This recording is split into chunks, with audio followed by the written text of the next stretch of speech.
After the four basic elements, there are four types of perfect bodies made from them: stones, metals, plants, and animals. Each of these is made up of all the elements, but one element is usually the strongest. All stones are earthy.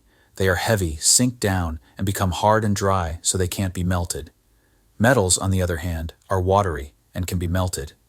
Scientists agree that metals come from a thick, watery substance, so-called argent vive. This term comes from the Latin argentum vivum, also known as mercury or quicksilver. Plants are closely connected to air. They need to be outside to grow and thrive.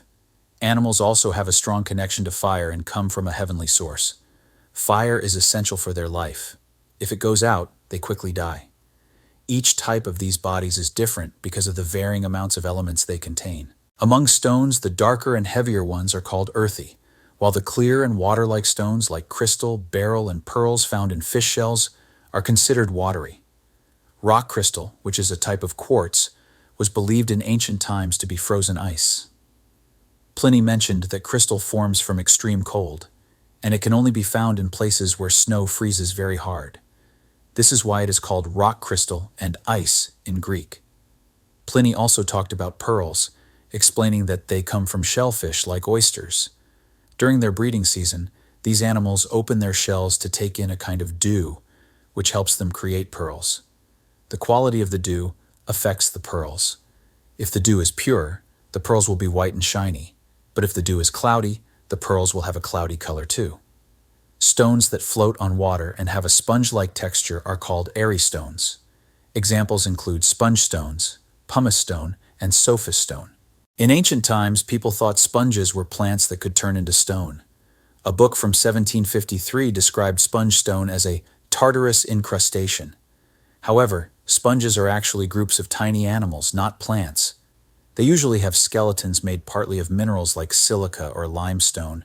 Pumice stone is a type of volcanic rock that is full of holes and is created when lava cools quickly with steam and hot gases.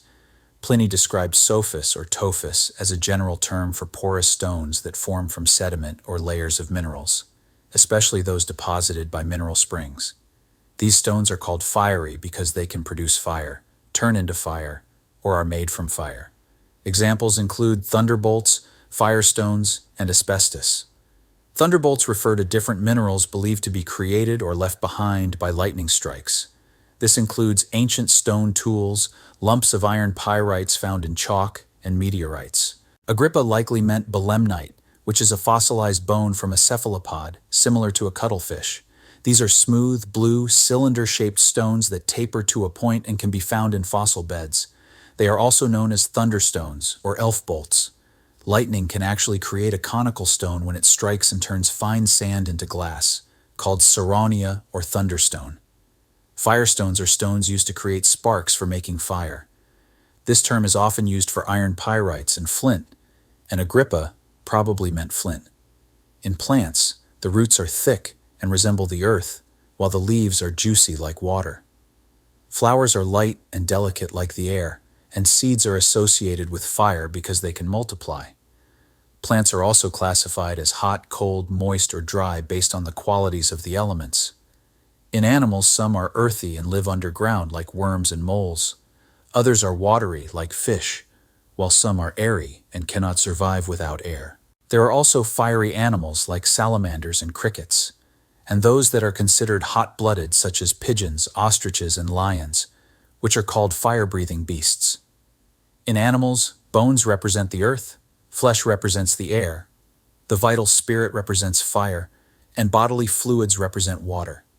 These fluids also relate to the elements. Yellow bile represents fire, blood represents air, phlegm represents water, and black bile represents earth.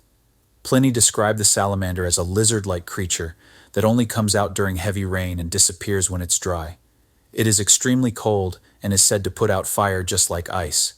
It releases a milky substance that can cause hair loss and make the skin look diseased. He also talked about its venomous nature, claiming that the salamander is the most dangerous of all poisonous animals. While other reptiles may harm individuals, the salamander can infect entire populations. If it crawls on a tree, it poisons the fruit, causing harm to anyone who eats it. If it touches the wood used for baking bread or falls into a well, It can have deadly effects. Even its saliva can cause hair loss if it touches any part of the body. There are also tales that say the salamander can survive fire and is said to live and breed in the hottest flames. In medieval folklore, it was described as having a human-like appearance. Paracelsus was likely the first to name this creature as part of a group of elemental fire spirits in his writings about nymphs, sylphs, pygmies, and salamanders. Now let's talk about crickets, specifically the house cricket, known as Acheta domestica. In medieval times, crickets were often mistaken for salamanders because they liked to stay near warm places like fireplaces and stoves. Next, about pigeons. In the past, it was common to place live pigeons on the feet of people who were very sick with fever. Samuel Pepys wrote about this treatment given to Catherine of Braganza, the wife of King Charles II, when she had a serious fever.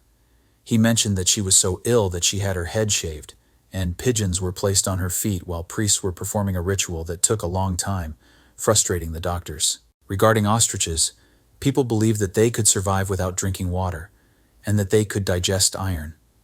Finally, according to St. Augustine, different parts of the soul can be compared to the elements. Understanding is like fire, reason is like air, imagination is like water, and the senses are like earth. The senses can also be divided based on the elements. Sight is fiery because it needs light to see. Hearing is airy because sound is created by moving air. Smell and taste are like water since they need moisture to exist. And feeling is earthy because it relates to solid objects. The actions of people are also influenced by the elements. Earth represents slow and steady movement. Water represents fearfulness and laziness. Air represents cheerfulness and friendliness. And fire represents a quick, fierce, and angry nature. In conclusion, the elements are fundamental to everything, as all things come from them and are influenced by them. They are present in everything and spread their qualities throughout all things.